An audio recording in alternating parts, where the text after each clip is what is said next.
Hi guys, welcome to my channel, and today we're going to be talking about the NCA. If you're already doing the NCA this year or you're planning to do it in 2025, let's talk about the changes and is it actually worth giving it. I'm just going to give you a few tips and tricks or some points which I think everybody should consider before starting the NCAs or completing them. If you're new here and watching my channel for the first time, hi, my name is Manbani Uridukul, also known as Bani the Girl, and there is a video on NCAs which was one of my first videos when I started this channel 3 years ago. I'm gonna link it below or just put it as an icon up on the screen somewhere. And if you have seen that video, then welcome back. Please subscribe and like, and let me know if you have any questions in our comment section. So let's now talk about the NCAs and what changes have been there and what are the pros and cons of starting or doing the NCAs if you start today. So the first thing is that NCAs are now completely online, and before 2020 they were in person, which gives a lot of people the benefit to sit abroad and do the NCAs. But at the same time, you have to consider that in order to become a lawyer or qualify as a lawyer, you have to give a provincial bar examination, for which you would have to be traveling to Canada and you have to give that bar exam in person. So in that case, NCA does not help you in any points for your permanent residency or provincial nomination programs, and you would have to manage your immigration on your own. So that is one of the, I would say, cons of doing NCA or being a lawyer. But whereas if you do have certain work experience, you could go and you could show that you're going there for a provincial bar examination. But again, it totally depends on the present IRCC rules. And NCA nowhere stands as counting as a diploma or as a degree, but it only stands as you equalating your examinations, your law degree in Canada.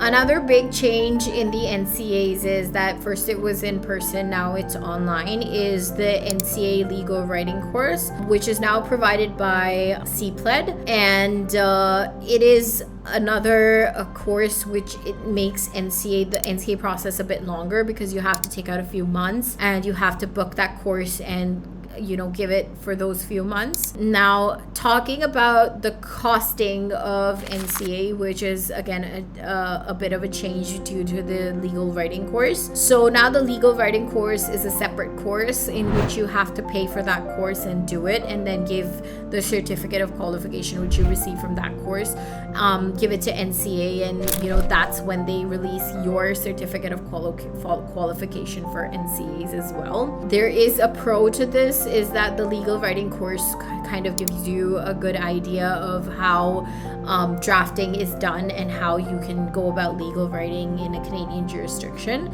But definitely it does take a bit longer to complete the NCAs than before because of this course, and it is an extra added cost. For your ease, I'm going to list down below the costing and maybe put it on the screen up there, but just to make sure that anytime you're looking at this video, please make sure that you're looking at the updated costs on the links I'll mention below, or if you go on the websites of CPLED and NCA separately, find those costs. So that would be more easier, because it's better that if you're viewing this, maybe right now it would work, but maybe if like 2 years down the lane, if you're seeing this video, at least you should be updated about the costs. And one of the last things I just want to say is that I'll just share a little bit of my experience. So when I started the NCAs, not a lot of people or tutors were out there. There was very less material available, and only a few people would sell notes. Nowadays, every second person has available notes and materials. I would say just stick to the syllabus and make sure you're buying your materials from a credible source, and you're not buying them from anybody who's just given exams or something. Just make sure that you have checked up reviews on the tutors you're referring to, because I've been getting a lot of messages about people being scammed with buying notes and buying stuff off of Amazon as well. So just be very careful of where you're getting your notes and where you're getting your information from. And it's better to refer to the sources which NCA have provided, or which maybe people have already done. It's just easier that way. And I hope you found this video helpful. And if you have any questions or you need any guidance with NCAs, you could please comment down below or contact me via Instagram, and I could always help you out. I just want to say that I don't sell notes, and I don't give out notes. It's been a long time since I've done NCAs, and I personally don't give out any notes or anything, but I can always just help you with guidance. And I really hope this video was a little helpful for your decision, or with you deciding on what's happening, because there's a few things which people do miss out and get to know much later, and then you have to make it according to your circumstances as well.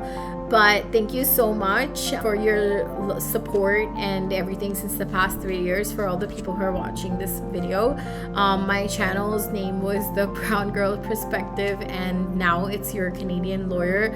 And it's been quite a journey with all the people who have been reaching out to me. I'm very thankful. I hope you have a good day and all the best for your NCAs. Thank you.